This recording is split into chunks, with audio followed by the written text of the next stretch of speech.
বাবা মা হলো সন্তানের জান্নাত, তাদের উপরে কোনো আমার অভিমান নাই। দোষ হইলো আমার ভাগ্যে, এটা আমার বুঝতে হইব। বাবা মার কোনো দোষ নাই, তারা ভালো থাকুক। আল্লাহ দিয়েছে, আমার জীবনটা যেরকম আল্লাহ দিছে, বুঝেন নাই? আল্লাহ যেরকম দিছে এরকমই। একটা সন্তান নষ্ট হয়ে যাওয়ার কারণে বাবা মায়ের হাত থাকে। আমার জীবন যেরকম হয়েছে। আচ্ছা, বাড়িঘর ছেড়ে এই কমলাপুর রেল স্টেশনে কেন থাকে? কি বলবো ভাই, আপনাদের সব আমার খুইলা বলার কোনো দরকারই পড়ে না। আমার কষ্ট আমার কাছে, আমি আপনারে বইলাকে আর আমার কষ্ট আপনারা দিতে পারবো? জীবনের কাহিনী হলো অনেক বড় কাহিনী। জীবনের কাহিনী বইলা তো আর আপনারা লাভ নাই, না আপনি কোনো সাহায্য করবেন না পাশে থাকবেন, এরকম কাহিনী হইতো। আমার যে সময় 7-8 বছর ছিল, ওই সময় আমার বড় একটা ভাই ছিল। আমার আব্বু আম্মু ওই যে ভাইয়ার পড়াশোনা নিয়ে দৌড়াদৌড়ি, তা আমার এত একটা খেয়াল দিতে পারে নাই, গুরুত্ব দিতে পারে নাই। যে সময় আবার 10-11 বছর হয়েছে, ওই সময় একটা মাদ্রাসায় দিছিল। তো ওই সময় দেখতাম আব্বু আম্মু শুধু ভাইয়ার নিয়ে পড়া থাকে। মানে বড় ভাইকে নিয়েই সবসময় আব্বা আম্মু ব্যস্ত থাকে, আপনার দিকে তেমন একটা লক্ষ্য করে না? না না, এরকম 4-5 বছর গেল গা মাদ্রাসায়। প্রথম বাড়ির কাছের মাদ্রাসায় ছিলাম 2-3 বছর, পরে ঢাকা নারায়ণগঞ্জে যে একটা মাদ্রাসায় দিল, ওইখানে দিয়ে সেম অবস্থা। 2 মাস 3 মাস জায়গা একটা ফোন দেয় না বাড়ির থেকে। পরে কি করলাম, আমি বললাম আমার এই পড়াশোনা ভালো লাগে না, আত্মীয় স্বজনের কাছে থাকবো, কাজ করবো। পরে কাজে দিল, 4-5 বছর লাগে কাজটা শিখলাম।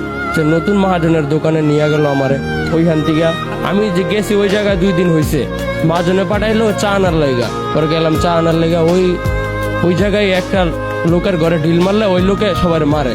তা আমি তো আর চিনি না ওনারে, বোঝেন নাই? তো যাই তুলেছিলাম ওই সময়, তো ওর ঘরে ঢিল মারছে ওই টাইমে। পরে আমার মাথার মধ্যে আইসা ঢিল মারলো, 7টা সিলি লাগলো মাথাটায়। এই ঢিলটা কে মেরেছিল? ওই পাগলে। আমি তো প্রথম বুঝতে পারি না ওনার যে পাগল, যদি পাগল হয় তা আমি যদি জানতাম তো ওনার কাছে আর যাইতাম। এই মাথায় বাড়ি দেওয়ার পর থেকে মাথা একটু কম কাজ করে। আপনি বলতে চাচ্ছেন যে আপনার বাবা মায়ের অবহেলার কারণেই আপনার জীবন নষ্ট হলো? এইটাই। আর এমনিও আমার আব্বু আম্মু ছোট থেকেই ওনারা 2জন মিলামিশা না। আমার আব্বু থাকে নারায়ণগঞ্জে আর আম্মু থাকে বাড়িতে, এর কি কাহিনী। ওরা আমার মাথায় কাজ ধরে না, ওই কাজেরই একটা নর্মাল কাজ আছে।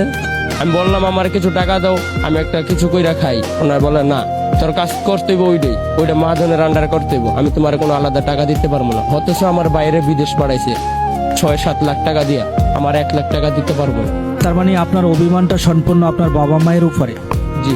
কি বলতে চান আজকে এই বাবা মায়ের উদ্দেশ্যে? করছে, বড় ভাইয়ের লেগা করছে, ছোট পোলার আর দেখলো না, ছোট থেকেও দেখলো না। কাজ শিখলাম, এরপরও মাথা নষ্ট হয়ে গেল, এরপরও দেখলো না। এখন আর কি উপায়? কমলাপুর ছাড়া দেওয়ার কোনো জায়গায় নেই। কমলাপুর থাকতাছি, এই যে কাম করতেছি, খাইতাছি, কত সুন্দর। এটা কি কোনো জীবন? আপনি তো ভালো কিছু করতে পারতেন। আগে ছিল চেহারা মেয়ারা অনেক সুন্দর ছিল, কি করবো, মা বাবার সঙ্গে এরকম হয়ে গেছে।